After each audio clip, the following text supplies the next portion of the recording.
প্রিয় দর্শক, geography house মাস্টারের পক্ষ থেকে সকলকে শুভেচ্ছা জানাই। ভূগোলের বিভিন্ন বিষয়ের উপর ভিডিও পেতে আমার চ্যানেলটি সাবস্ক্রাইব করে আমার সাথে থাকুন এবং ভিডিওগুলি ভালো লাগলে লাইক, শেয়ার ও কমেন্ট করে আমার এগিয়ে যাওয়ার পথে সাহায্য করুন। হ্যালো ফ্রেন্ডস, আমি সমরূপ এবং স্বাগত জানাই জিওগ্রাফি হাউস মাস্টারে। তোমাদের এখন সামনে কারুর মাধ্যমিক, কারুর উচ্চ মাধ্যমিক।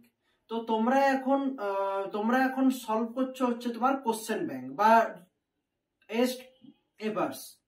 তো এই কোশ্চেন ব্যাংক বা টেস্ট পেপারস সলভ করার সময় তোমরা কিন্তু অনেকেই বিভ্রান্ত হয়ে পড়ো যে আমরা কিভাবে সলভ করব। আজকের এই ভিডিওতে আমি আলোচনা করব কিভাবে কোশ্চেন ব্যাংক বা টেস্ট পেপার সায়েন্টিফিক পদ্ধতিতে সলভ করতে পারো। তাহলে দেখো, তোমরা কি করো, কোনো কোশ্চেন ব্যাংক যখন তোমরা সলভ করো তখন কি করো, একটা পেজ তোমরা ধরো, সেখান থেকে তোমরা শর্ট কোশ্চেন গুলো এক ধাপ থেকে বা এলএকিউ গুলো এক ধাপ থেকে একটা পেজে সলভ করে যাও।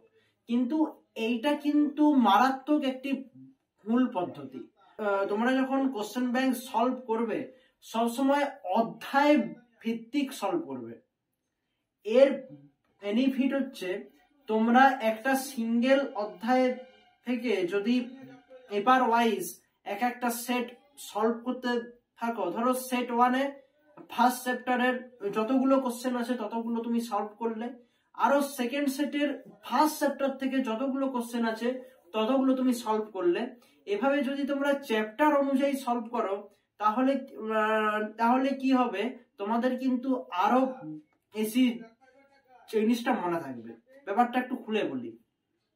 তোমরা যখন ফার্স্ট সেট, সেকেন্ড সেট এভাবে সলভ করছো, তোমাদের অনেকগুলি চ্যাপ্টার একসঙ্গে একটা সেটে কোশ্চেন থাকে।